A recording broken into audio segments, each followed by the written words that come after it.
April నుంచి start చేసి June schools open చేసే రోజుకి రీఓపెన్ చేసే రోజున వీళ్ళందరూ పొజిషన్ కావాలి, ట్రైనింగ్ అయిపోవాలి, పొజిషన్ కావాల్సిన అవసరం ఉంది. మత్స్యకారులు ఉపాధి దెబ్బతీస్తూ ఉంటే 217 జీవో రద్దు చేశాం. ఫస్ట్ టైం ఎకనామిక్ బెనిఫిట్ ఇవ్వాలి, బీసీలు కూడా ఆర్థికంగా పైకి తీసుకురావాలన్న ఉద్దేశంతో గీత కార్మికులకి మద్యం షాపుల్లో 10% రిజర్వ్ చేశాం. ఇది కాకుండా అర్చకుల జీతాలు 10,000 నుంచి 15,000 చేశాం. నాయి బ్రాహ్మణ్ జీతాలు 15,000 నుంచి 25,000 రూపాయలు చేశాం. చేనేతలకు జీఎస్టీ ఎత్తివేశాం. 200 రూపాయలు హ్యాండ్లూమ్కి, అదే మరిగా పవర్ లూమ్స్కి 500 రూపాయలు పవర్ సబ్సిడీ కూడా ఇచ్చాం. గృహ నిర్మాణానికి అదనంగా బీసీలకు, అదే మరి ఎస్సీలకు 50,000, ఎస్టీలకు 75,000 రూపాయలు ఇచ్చాం. ఇమాములకు 10,000, మౌజములకి 5,000 గౌరవ వేతనం కూడా ఇచ్చేసాం, పెంచాం, అవి కూడా ఇస్తున్నాం. వెల్ఫేర్ ఎక్కడా నెగ్లెక్ట్ చేయడం లేదు. ఇక్కడ నేను మిమ్మల్ని కోరేది ప్రభుత్వం యొక్క ఇమేజ్, వెల్ఫేర్ సక్రమంగా డెలివరీ కావాలి. టేక్ ఇట్ ఫర్ గ్రాంటెడ్ కాదు.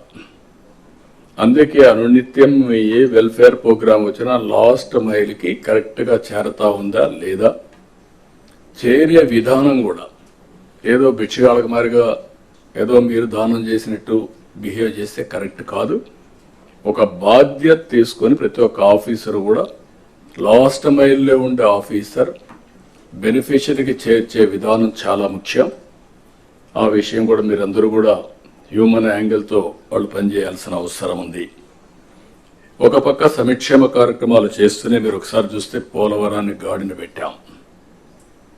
ఈరోజు పోలవరం మొన్నటి వరకు ఏమవుతుందో అని అగమ్య గోచరంలో ఉన్న పోలవరం ప్రాజెక్టు కేంద్ర సహకారంతో ఈరోజు 12,150 కోట్ల రూపాయలు శాంక్షన్ అయింది. ఫేజ్ 1కి ఇబ్బంది లేదు.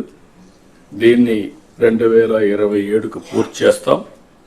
అమరావతికి టెండర్లు పిలిచాం. ఇది సెల్ఫ్ ఫైనాన్సింగ్ ప్రాజెక్ట్. ఈ మోడల్ ప్రపంచానికి ఆదర్శం. 35 వేల ఎకరాలు, 29,000 మంది రైతులు, ఒక్కరు కూడా కోర్టుకు పోకుండా స్వచ్ఛందంగా ముందుకొచ్చి ల్యాండ్ పూలింగ్లు ఇచ్చారు. ఆ ల్యాండ్ మానిటైజేషన్ ద్వారా వచ్చే డబ్బులతో అమరావతి ప్రాజెక్టు కట్టాలనేది సంకల్పం. అదే చేస్తున్నాం. ఇప్పుడు దానికి మీరు చూసినప్పుడు ఆ ల్యాండ్ మనం ల్యాండ్ అక్విజిషన్ చేసేవాళ్ళం. ఈరోజు వాళ్ళు ఇచ్చిన ల్యాండ్ వల్ల ఇన్ఫ్రాస్ట్రక్చర్కి, కొన్ని కంపెనీస్కి ఇచ్చి, అదే మరి గవర్నమెంట్ బిల్డింగ్స్ కట్టి వాళ్ళకి తిరిగి ల్యాండ్ ఇచ్చిన తర్వాత కూడా మనం కొంత డబ్బులతో ఈ రోడ్లు ఇవన్నీ చేసే పరిస్థితి వచ్చింది. కాబట్టి this is the best model. అందుకే ప్రజల్ని ప్రోగ్రెస్లో భాగస్వాములు చేయాలి. మీరు కూడా ఎక్కడికక్కడ ఇలాంటి ప్రాజెక్ట్స్ వచ్చినప్పుడు, ఇప్పుడు ఉదాహరణకు ఒక స్టీల్ ప్లాంట్ వస్తుంది. Can we go steel plant విశాఖపట్నంలో, అనకాపల్లి వస్తే అక్కడ ఇలాంటి model people should become partners in progress. వాళ్ళని భాగస్వాములు చేస్తే విన్ విన్ సిచ్యువేషన్, వీళ్ళ ఆదాయం పెరుగుతుంది. అక్కడే ల్యాండ్ పోలింగ్ చేస్తాం, కొంత ల్యాండ్ ఇస్తాం, టౌన్షిప్ కడతాం, కమర్షియల్ అవుతుంది.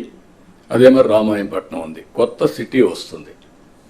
అనకాపల్లి దగ్గర, నక్కపల్లి దగ్గర ఏదైతే రేపు రాబోయే ఈ ప్రాజెక్టు వల్ల, స్టీల్ ప్లాంట్ వల్ల అక్కడ కూడా ఒక టౌన్షిప్ వస్తుంది, ఇక్కడ ఒక టౌన్షిప్ వస్తుంది. అలాంటి న్యూ ఏరియాస్ అంతా కూడా ఒక న్యూ మోడల్స్లో మీరు కూడా ఆలోచించాల్సిన